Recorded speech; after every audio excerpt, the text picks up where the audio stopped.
What's up with it, man? Polo Sports Talk and Entertainment here again with another one. Be sure to hit that like button, subscribe to the channel if you're not a member, and also hit the notifications so that you're able to get all of my videos, okay? Now, Jason Kidd has been bold in a statement regarding the Dallas Maverick star, Luka Doncic, and he had basically said that, you know, Luka needs to stop lobbying for for fouls and stop crying so much and complaining about the officials.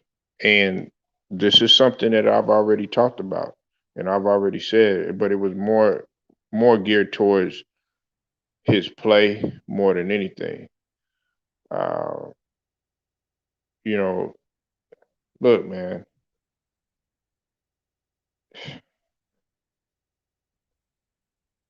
this Luca is a talented guy. Okay, um,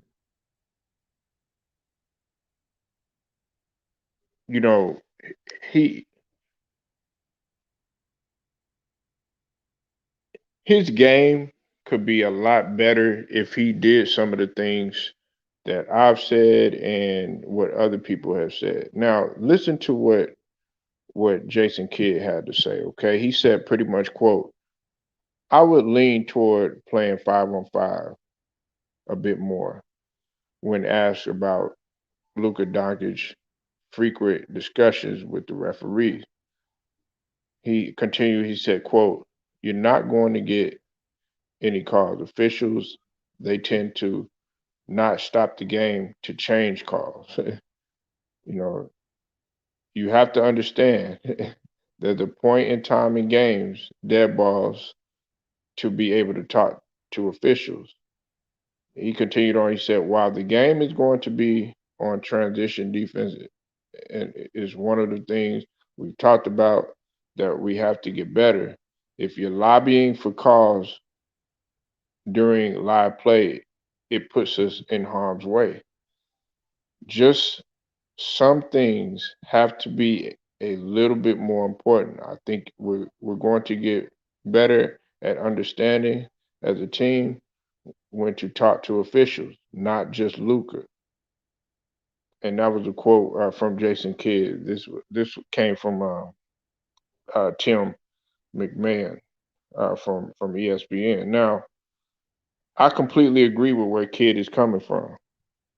You see, Jason Kidd, he played in the era where it was physical. Now it wasn't as physical as the '80s, of course, or anything like that. But he still played through the hand checking era, and he played in a time where you did have to be creative with the basketball. You did have to make adjustments. You understand what I'm saying? A lot of people, they're ready to praise these individuals when when things are opened up for them or when things are really easy, right? But what about when it becomes really challenging? What about when you have to adjust to the game that you're playing right now? And that's what Luca is having to do. You know, you can't cry and complain about every single call. And then on top of that, he's already been known to cry and complain. That's what I was talking about earlier. He's been known to cry and complain when he doesn't get the ball. He's been known to cry and complain when other guys shoot the ball instead of him.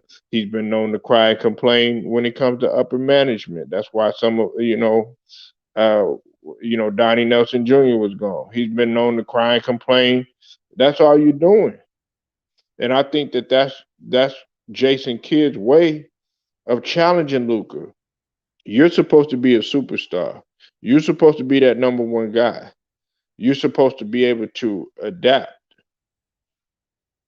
You understand what I'm saying? Like it can't just be okay. Yeah, I didn't get the call, so that's why I'm playing bad. And you could tell he doesn't really have thick skin, and he's shown to be mentally weak. Yes, if you want to say that he's mentally tough, like when he, in terms of clutch play and him getting it done, things of that nature, yeah, he's mentally tough in that situation. But you're mentally weak in terms of having to deal with the rigors of you not getting foul calls and everything. Look, y'all are still in you're still in an all right position and everything, but at the same token, you could be it would be a lot better if your demeanor was about, okay, you know what, it's just adapt it's an adapt or die type of mentality. You crying and complaining just makes things that, like kid said, makes things worse for you, and you're supposed to be the leader. Now, I'm going to say this. Does he have a chance to grow? Does he have room to grow? We'll have to see. He's still, people forget that Luka is still a baby. You understand? He's not, I mean, he's a grown man, but he's still a baby in the sense that he's still got a maturation process. Luca, you have no reason. We know that you have the color. You're on the cover and everything, but you still have a lot of stuff to add to your game, and still have to get a lot better in. You have to get better on the defensive side of the ball. You have to get better in terms of sliding your feet. More importantly, you got to get better. We know you're getting triple doubles and everything, but you still need to be more of a team player. And I think that who better than to teach all of that when it comes to defense, when it comes to being a team player, facilitating, and toughness too as well. People forget that Jason Kidd was tough too. You forget what type of pedigree and the background he comes from. Guess who was influential in his life? It was Gary Payton's dad. So a lot of people fail to realize that he has that old school type of mentality to challenge Luca. And I know a lot of people have been critical of Jason Kidd's style. Myself personally, I love his style, and we need more of that. The Jason Kidds and Lionel Hollins. You know what I'm saying? Even Thibodeau, Tom Thibodeau. Now I know Tom Thibodeau and them, they struggling, especially today. They struggle with Denver, but that's a whole nother story. I'm gonna get to that. But Luca's got to suck it up, man. The greats, they suck it up. Now, don't get me wrong, they did their fair share of complaining too. But what did they do? They let that that field burn inside of them, and guess what they ended up doing? They took that they took that anger out on the opposition, and they used that to fuel their competitive drive. Luca's got it. Luca's got to adapt to what's going on right now, whether he likes it or not. And see, this is another thing too. You're already ready to decorate this guy. You're already ready to say, "Look, I had Luca as a phenomenal player, but his game can go to a whole nother level if he was to just not worry about the little bullshit that's that's making his game be dragged down. Like for instance, it's not making it any better the fact that you're shooting a very low percentage. You know, we understand that you're getting points and you're doing great, but you shooting a low percentage. That's not that has nothing to do with the referees. You being a negative, I think it was a negative 60 something this season. That's not helping the team. That has nothing to do with the referees. Now your shooting percentage, it's gone up a little bit, but you were in the low 40s at one point. You're shooting worse than what you did last year. You've been a little bit let. Now you missed a couple games. I know that, but you're at 44.5. At one point in the season, you were at 40.9. You were at 40.9. So we can't we gotta stop. We gotta stop capping for Luka and even caping for Luka. When we talk about, okay, yeah, well, he's doing this and he's doing that. Look, you have to do your part. The referees can't do everything for you. The referees can't do everything for you. They can't go out there and um make you play at a high level. That's not something that they can do. That's something that you have to do. You can't. You could sit here and play the blame game all you want to, but you have to get better. And part of getting better is being able to adapt to what's going on. You also need to adapt. You also need to adapt to the coaching style that's presented in front of you. Jason Kidd would be a joy for a lot of people to play for, because he's gonna make you better. He he was a very very big influence on Giannis, and look how that turned out. And then on top of that, you also got to realize this too. There's no excuses for you, Luka. You know why? Because you have you have champions all around that American Airlines arena, in that facility. Dirk Nowitzki was a champion. Michael Finley was a champion. Jason Kidd was a champion. A lot of these guys that are amongst the staff, they were probably champions too. You have to talk to them type of guys. Okay, what? It was one championship, but at the same token, them guys were veterans. They've been battle tested. They played in similar eras, and so you sitting there crying about the calls and crying about this and crying about that, that's not going to make anything better. It's going to be more of a detriment to your team than an actual plus for your team. And people get all of this stuff misconstrued just because the guy can score. Okay, yeah, we know that you can score. There's a lot of guys that can score, but is it impactful? No, I'm gonna tell you what's impactful. What's impactful is you being a leader. You you don't display good leadership skills by you sitting there constantly complaining and constantly whining, constantly not getting your way, constantly fussing at your teammates, constantly fussing because things don't go your way. Look, the ball is in your court now, Luca. You got what you wanted. You got rid of Don Nelson Jr. You know that's what you did. You marched up in the front office and everything.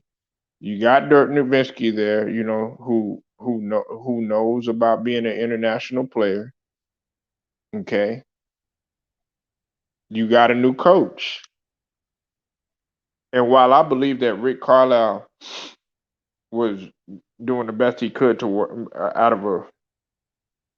of that situation, I don't believe that Luca really truly wanted Rick Carlisle there. I don't think he wanted it there. He wants everything his way. He wants everything his way. And to be honest with you, Look, I know you shine. I know you signed with Jordan Brand and everything. That's great. Kudos to you. We give you an applause. But you're not running the NBA, man. You're not running the NBA. You know, you're not running the NBA. You're not right now until you start winning and until you start really showing people that, okay, look, I got to pipe down and not really say anything, then that's fine. What's up with it, John Wick? What's up with it, Celtics Nation? This is the ampler opportunity. This is the opportunity for you to show people that, okay, look, I can really score regardless. Look, and Luka, he's the cover and everything. And look, I don't want y'all to get it twisted because I went to bat for Luka. That's what a lot of people fail to realize. I forget who I was. I was talking on Ticket's channel. I think I was going at it with like several people. I think one of them was Showtime. Shout out to Showtime if he ever listens. But you know, my whole argument was that, okay, his potential, he's got that superstar qualities, because him doing what he did against the Clippers that year in the bubble and everything, it showed a lot for him, and the fact that he did that on a bum ankle. Okay, that's why I went to bat for Luca, and the whole argument was over, okay, whether or not he should be ranked that high, and for that year, for the rankings, he should have been ranked that high. He should have been ranked that high. I know some people disagree with it, but the way he played was great. But I said that he still needs to get better in a lot of other aspects of his game. He needed to lose. In my opinion, I felt like he needed to lose. Shed a little bit more pound, because as he gets older, he that weight that he's carrying. Not that he's fat. He's not like Zion big or none of that stuff. But you're gonna have to take the stress off of your knees and off of your ankles, as I've said time and time again. Okay, and that's gonna help him defensively too. Like Giannis, he's made it a point to, okay, you know what? I got to put pieces together with my game. I got to evolve as a player. I can't always be running and jumping and flying through the air and all this other stuff. You know what I'm saying? I have to do other things in order to not only diversify my game, but also mature my game too as well. And he's already. Some people actually feel that Luca has already peaked as a basketball player. Like tonight they're getting ready to play the Grizzlies, and uh, John Wick, yeah, uh they might end up winning. I don't know, because the Grizzlies, they're on a tear. They're coming in. They have, I think they both have the same record, if I'm not mistaken. That they have the no well, no, the Grizzlies have a better record. They have a better record. So the Grizzlies are 12-10, and the Mavericks are 11-10. But see, like John Morant, he's able to expound upon his game. Okay, he knew that he needed to come in this year and play even better. We know that you're athletic, and we know that you're fast and you're quick and everything. You could get by your man. But what else can you do? And year after year, you got to get better. You got to continue to get better. Luca is not really showing that. He's showing, okay, he's peaking pretty much, and that's what you don't want to do. because then it's like, okay, well, what else do you have it going? Have you worked on defense? Have you worked on, getting better, you know what I'm saying, with this move? Have you worked in this other area or aspect of your game? And that's where Kid comes in. He's able to challenge that man. See, my last point. Jason Kidd, he wasn't known as a shooter when he came in. Some people thought he was a horrible shooter, but he continued to work on that aspect of the game. We knew that Jason Kidd could score, when he wanted to, because he was a pass first prototypical point guard. He could slash to the bucket. He could finish, but he wasn't known for shooting. But what did he end up doing? He ended up getting better as he got older, and it took him a minute, but it might not come when you want it to, but eventually it'll come. And it's the same thing. It's the same theory about Giannis too. He put the pieces together. That's what Luka has to do. He's got to put the pieces together. But he's got to play. I still stand with this. He has to play both ends of the floor. He has to play both ends of the floor, and he has to stop exerting so much energy. See, and I know I said that it was going to be my last point, but let me say this too. He's exerting all that energy, so therefore you're going to become frustrated. The more you're dribbling, the more you're exerting all this energy and stuff, you're tired and stuff like that. Then okay, of course, when you don't get the call that you're supposed to get, or when you don't get the foul that you're supposed to get, or something like that, naturally, by human nature, you're gonna look and you're gonna be like, man, you're gonna look for the referees. Man, what's going on? But nah, it doesn't work like that, you know. And this is see, could he have played in the 80s? Could he have played in the 90s, or could he have scored in the 90s? He probably could have scored from outside, but unless you had, like, real crisp footwork, were able to, utilize your up and under, utilize the back to the basket, utilize, you know different moves to, fakes and uh different jabs, and uh, you know, being good in the triple threat position from within the three point line, because a lot of people used to do. See, when Jordan would play, or somebody like Jordan would play, he could use that triple threat position, not only on the perimeter. He would use it. He would use it in the mid range too, and that's what Carmelo. Everybody's like, well, why you like Carmelo so much? That was one of the reasons.